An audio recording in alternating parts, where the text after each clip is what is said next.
Magandang umaga mula sa Pag-asa Weather Forecasting Center. Ito ng ating update sa magiging tayo ng panahon sa susunod na 24 oras. Sa kasalukuyan, bahagyang humina or nabawasan yung mga areas sa makakaranas ng mga sustain o yung mga dire-diretsong pag-ulan. Dalayan ng paghina ng epekto ng ating hanging habagat o yung southwest monsoon sa ating bansa. Kaya for the next 24 hours, buong bansa, including Metro Manila, makakaranas tayo ng mainit at malinsangang panahon. Generally, fair weather conditions. So, ibig sabihin po ng fair weather, mainit na panahon na ating mararanasan, ngunit hindi pa rin natin tinatanggal yung posibilidad ng late afternoon to evening ng mga rain showers or thunderstorms. Gayunpaman, pinaka-naapektuhan pa rin ng hanging habagat itong western section ng Southern Luzon at Visayas, more in particular dito sa mga areas ng Mimaropa, Western Visayas, at dito sa lalawigan ng Batangas.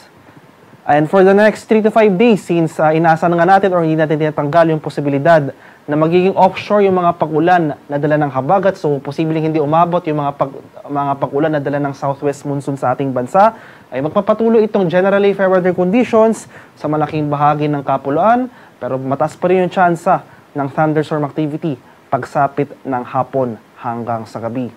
At sa kasalukuyan, wala pa rin tayong namamataan or binabantayang low pressure area sa loob at labas ng ating Philippine Area of Responsibility na maaring makaapekto sa ating bansa sa mga susunod na araw. At para naman sa magiging lagay ng ating panahon ngayong araw dito sa Luzon, buong Luzon including Metro Manila makakaranas ng generally fair weather conditions for the next 24 hours. Asahan pa rin pero natin yung mga tsansa ng isolated rain showers or thunderstorms pagsapit ng hapon hanggang sa gabi.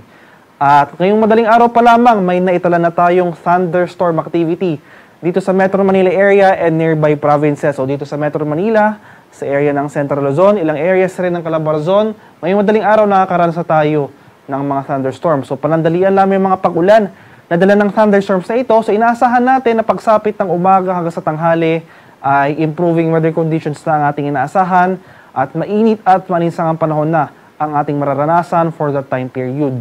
Ngunit pagsapit ng late afternoon to evening, ay posibleng muli yung mga pamumuo ng thunderstorm clouds na posibleng muling magdulot ng mga malalakas at panandaliang buhos ng ulan. Maximum temperature forecast para sa lawag ngayong araw, posibleng umabot ng 33 degrees Celsius. 35 degrees naman dito sa Tuguegarao at 25 degrees Celsius sa Baguio City. Maximum temperature forecast para sa Metro Manila, posibleng umabot ng 34 degrees Celsius. 31 degrees naman dito sa bahagi ng Tagaytay at 34 degrees Celsius sa bahagi ng Legazpi City.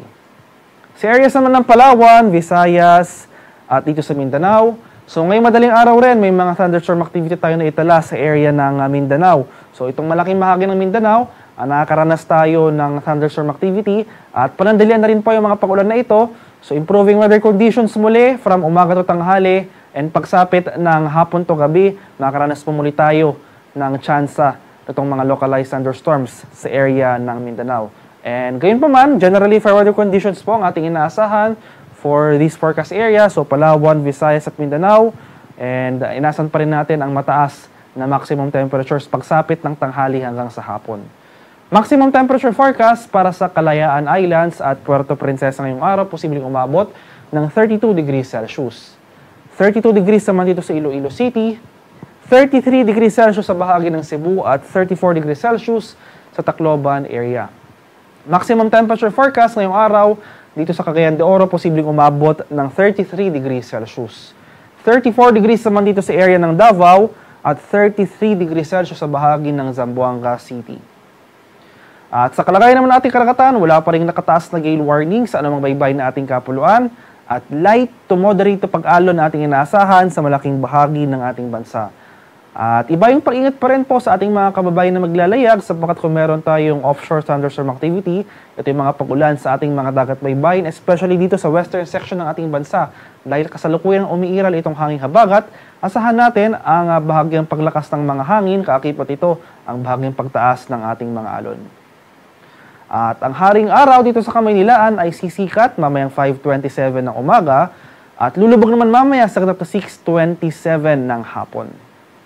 At para sa karagdagang impormasyon tungkol sa ulat panahon, lalong-lalo na sa mga rainfall or thunderstorm advisories na posibleng i-issue ng ating Pag-asa Regional Center sa ating mga lokalidad ay follow kami sa aming social media accounts at DUST_Pag-asa.